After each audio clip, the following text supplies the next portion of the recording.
Bismillahirrahmanirrahim. Assalamualaikum warahmatullahi wabarakatuh. Selamat datang kembali di Fakta Sejarah. Alhamdulillah kita bisa lanjut lagi tentang kisah bersekutu dengan iblis. Di sini Septian kehilangan arah karena ditinggal oleh bapaknya, Pak Subhan, yang disinyalir kematiannya disebabkan oleh Pak Hamid. Seperti apa keseruannya? Dan seperti apakah dendam Septian kepada Pak Hamid?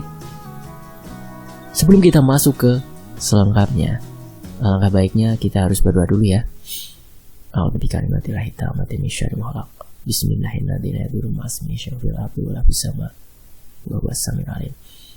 Allahumma sholli ala sayyidina Muhammad sallallahu alaihi wasallam. Ini dia selengkapnya.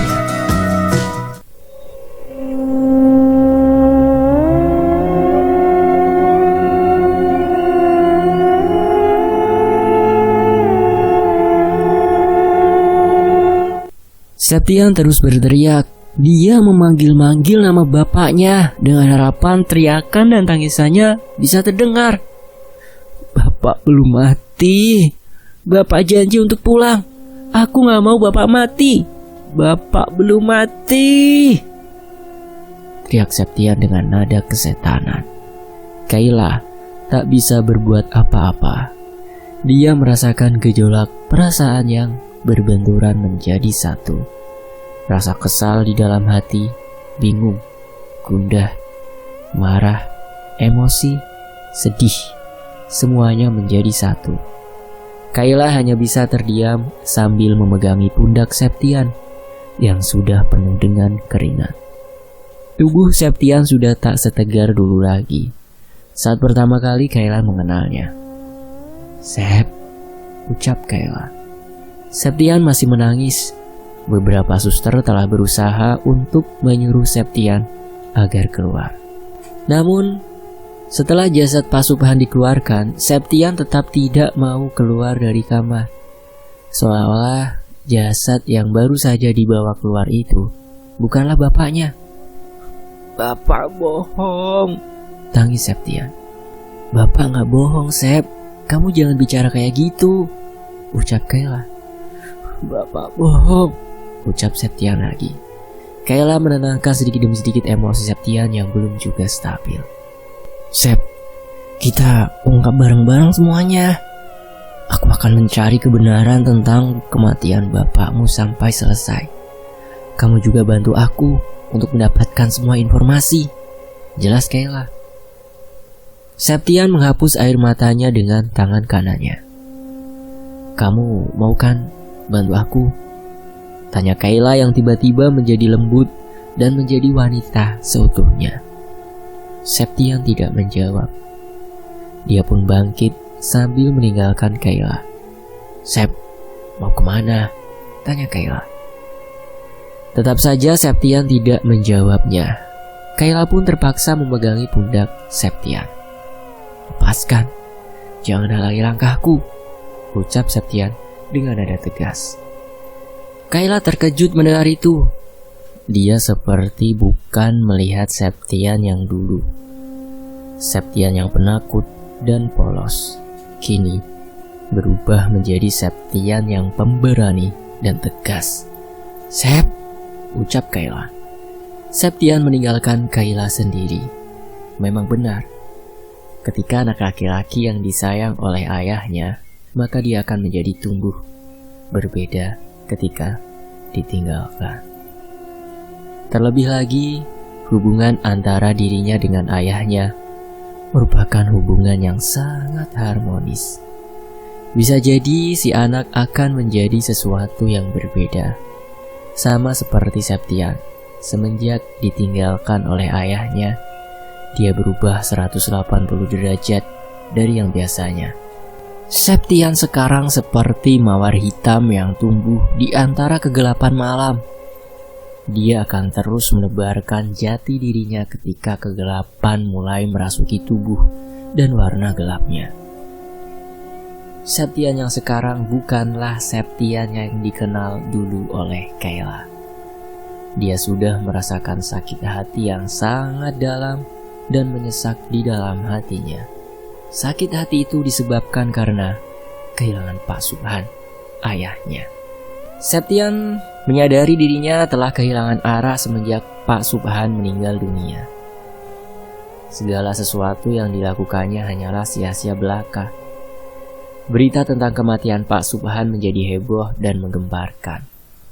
Tak seperti yang diharapkan Septian sebelumnya, dia kini telah menjadi orang yang skeptis dan bodoh amatan terhadap apapun. Hari-hari setelah kematian bapaknya, Septian selalu merenungi nasib dan keadaannya saat ini. Tak ada tempat untuk memuntahkan semua isi hati dan pikirannya.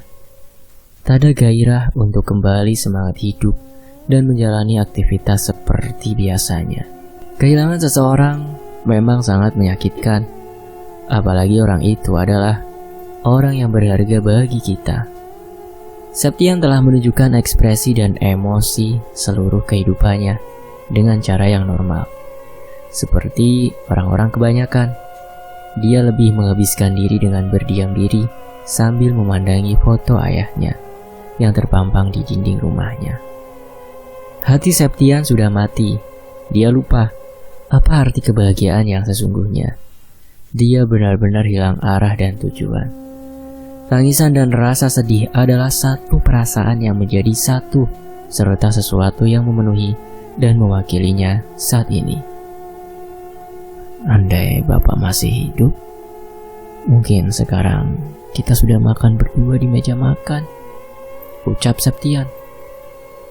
Naluri hidupnya kian berkurang manakala Pak Subhan berjanji sebelum meninggal dunia. Pak, kenapa Bapak berjanji waktu Bapak akan meninggal? Tanya Septian. Dia memandangi jam dinding yang sudah menunjukkan pukul 12 malam. Belum ada kejelasan akan kematian dari bapaknya. Kayla hanya menyebutkan bahwa bapaknya diserang oleh seseorang. Namun Septian tak mempercayai itu. Mungkin akan lebih baik jika aku juga mati, karena hidupku sudah tak berarti bagi siapapun lagi, ucap Septian sambil menjatuhkan diri di lantai.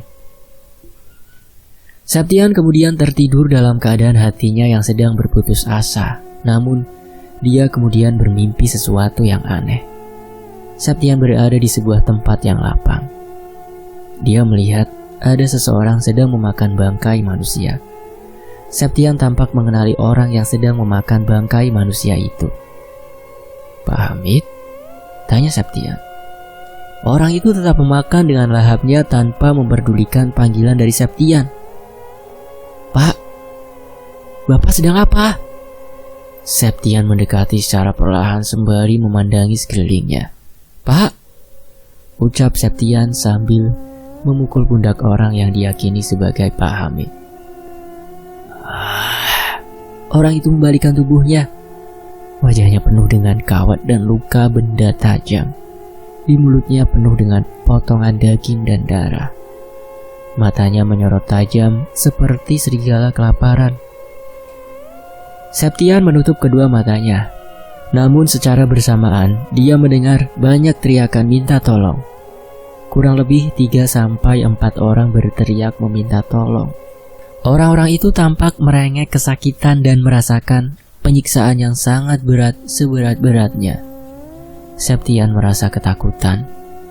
Dia pun membuka kedua matanya. Astagfirullah.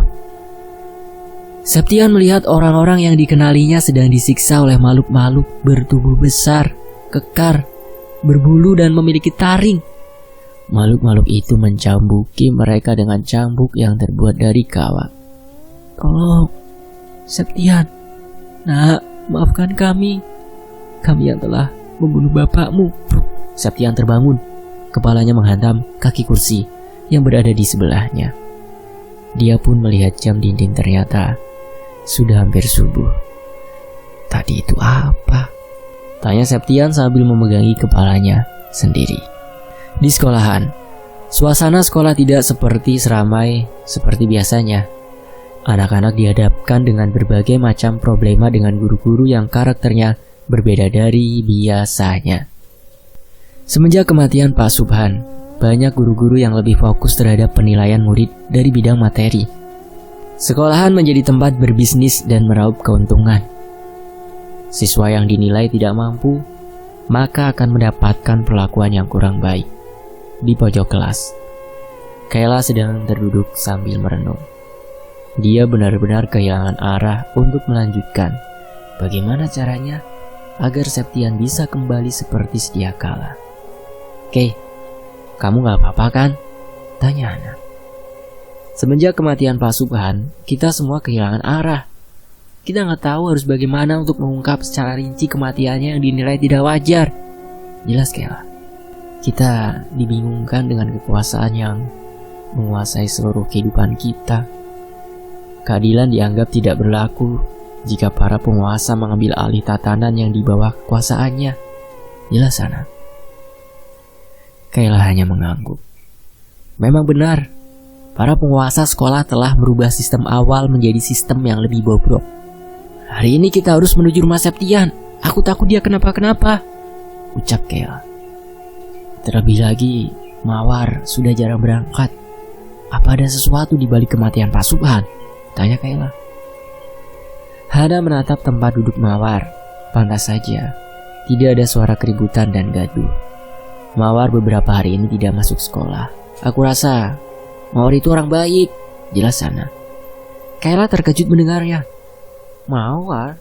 Orang baik? Tanya Kayla. Mawar hanya diperalat oleh sistem, dihancurkan oleh ideologi dan dimanfaatkan dengan kelemahannya. Aku yakin dia menginginkan kebebasan, jelas Hana. Memang ada benarnya juga apa yang dikatakan oleh Hana tentang kebebasan. Tidak semua orang memiliki kebebasan selagi di dalam dirinya terdapat ideologi yang meracuni dirinya. Sementara itu di rumah Pak Hamid. Mawar, buka pintunya, teriak Bu Risma sambil mengetuk pintu Mawar. Mawar baru-baru ini tampak aneh dan tak seperti biasanya. Hatinya seperti dilanda ketakutan dan kekhawatiran yang panjang. Pak Bani bilang, kamu udah gak masuk beberapa hari ini, jelas Bu Risma. Mawar tetap bersikukuh untuk tidak meladeni perkataan ibunya. Seorang anak mana yang mau menerima ibunya bersetubuh dengan orang lain demi kekayaan yang hanya bersifat sementara? Mawar menyadari kesalahannya. Dia menyadari bahwa kehidupan orang tuanya sebentar lagi akan hancur dan tak bisa diselamatkan. Mawar sudah sangat bosan dengan perilaku orang tuanya yang terus-menerus melakukan hal yang dilarang oleh agama dan juga kehidupan. Menggunakan pesugihan sebagai alat pemuas kekayaan dan menjadikan diri layaknya Tuhan dengan mengatur segala kehidupan orang lain. Naudzubillah min dzalik. Sementara itu di rumah Septian. Setelah pulang sekolah, Kayla dan Hana serta Sofia menuju rumah Septian. Mereka berniat untuk mengajak Septian untuk kembali ke sekolah.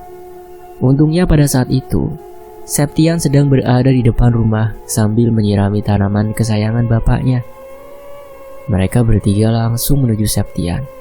Namun Septian dengan wajah ketakutan berusaha untuk menyembunyikan diri. Sep, aku tahu siapa pelakunya, jelas Hana. Septian langsung membalikan badannya ke arah Hana dan yang lainnya. Siapa? Tanya Septian. Pak Hamid, jelas Hana. Septian terkejut mendengarnya. Jadi memang benar apa yang dimimpikannya sama sekali bukan hal bohong. Pak Hamid? Dari mana kau tahu? Tanya Septian. Kita bisa membuktikannya dengan cara membujuk Mawar. Mawar saat ini sedang berada di posisi yang bimbang. Kita bantu dia untuk mengungkapkan seluruh aib keluarganya, jelas Hana. Kayla dan Sofia setuju akan hal itu. Dengan terpaksa, Septian pun mengikuti arahan Hana. Mereka pun bertolak menuju ke rumah Mawar. Awalnya Kayla tidak ingin bertemu Mawar karena beberapa hal. Di antaranya adalah karena Mawar telah menyakiti perasaan Kayla. Namun demi kepentingan bersama, akhirnya Kayla pun memberanikan diri. Mereka berempat masuk ke rumah Mawar dan bertemu dengan pembantu Mawar. Kebetulan, Pak Hamid, Bu Risma, dan Ibnu sedang tidak berada di rumah. Mereka pun diantarkan tepat di kamar Mawar. Awalnya Mawar tidak mau keluar karena merasa malu. Akhirnya Mawar pun memberanikan diri untuk keluar. Mawar bercerita terang-terangan mengenai kehidupan orang tuanya. Kayla terkejut mendengarnya. Begitu juga dengan Septian. Dia baru tahu bahwa yang membunuh bapaknya adalah Ibnu, tangan kanan Pak Hamid. Aku menyesal telah melakukan ini semua. Maafkan aku, Sep, Kay, dan semuanya, ucap Mawar. Kayla memeluk Mawar dengan erat. Kayla mengetahui perasaan tersimpan Mawar yang begitu yakin akan kebebasan yang dipilihnya. Jadi, apa langkahmu, Sep? Tanya Kayla.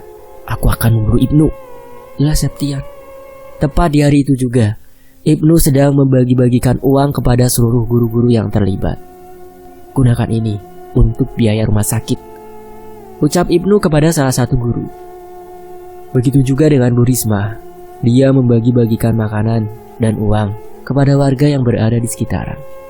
Tampaknya Pak Hamid sedang memulai rencana baru untuk mendapatkan harta lebih banyak. Perlu diketahui, Pak Hamid melakukan ini dengan tujuan untuk menyebarkan tumbal kepada orang-orang yang menerimanya. Dan ini dia akhir dari bersekutu dengan iblis. Keesokan harinya, orang-orang yang benar-benar telah membelanjakan dan menggunakan uang yang diberikan oleh Ibnu serta Bu Risma semuanya meninggal dunia. Innalillahi wa inna ilaihi raji'un. Langit menghitam manakala pesugihan itu dijalankan dengan korban yang sangat banyak berjatuhan. Di sekolahan SMA 1, sekolah meliburkan pembelajaran untuk menghormati para keluarga guru yang meninggal dunia pagi hari. Septian, Kayla, Hana, Sophia, dan Mawar memberanikan diri melaporkan tindakan orang tua Mawar ke pihak polisi. Polisi awalnya tidak percaya, namun dengan adanya korban yang berjatuhan sangat banyak dalam satu hari itu, akhirnya polisi pun turun tangan. Mereka menuju ke arah rumah Pak Hamid. Di sana, tepat sekali Pak Hamid dan istrinya sedang bersama, sedangkan Ibnu, dia sedang keluar. Polisi langsung meringkus keduanya, namun keduanya menolak mentah-mentah penangkapan itu. Akhirnya, Bu Risma dan Pak Hamid kabur. Mereka berlari ke arah jalan raya besar, sama dengan kematian yang terdahulu. Keduanya tertabrak dam truk pengangkut pasir. Pak Hamid terlindas hingga remuk seluruh badan dan kepalanya hancur. Sedangkan Bu Risma terlempar hingga 4 meter jauhnya. Perut Bu Risma hancur dan mengeluarkan isi organ dari dalam perut. Mawar yang melihat itu langsung pingsan. Dibantu dengan Septian, polisi mengejar Ibnu yang mengetahui kejadian tersebut. Ibnu pun berlari menuju jalan raya besar. Naasnya, Ibnu juga tertabrak motor hingga wajahnya terseret aspal. Seluruh jalanan menjadi merah, jalanan berdarah. Dan para pelaku santet dan pesugihan itu meninggal dunia dengan karma yang didapatinya. Bersamaan dengan itu juga, orang tua Kayla sembuh. Namun beberapa tahun kemudian, bapak Kayla meninggal dunia. Mawar hidup bersama dengan neneknya. Sedangkan Septian, dia merantau ke ibu kota untuk memperbaiki hidupnya. Akhir dari cerita ini selesai. Seluruh nama tokoh, tempat, dan hal-hal yang berkaitan dengan kejadian ini disamarkan. Kejadian ini merupakan pengadaptasian sosial pada tahun 1980-an. Selesai. Alhamdulillahirrabbilalamin.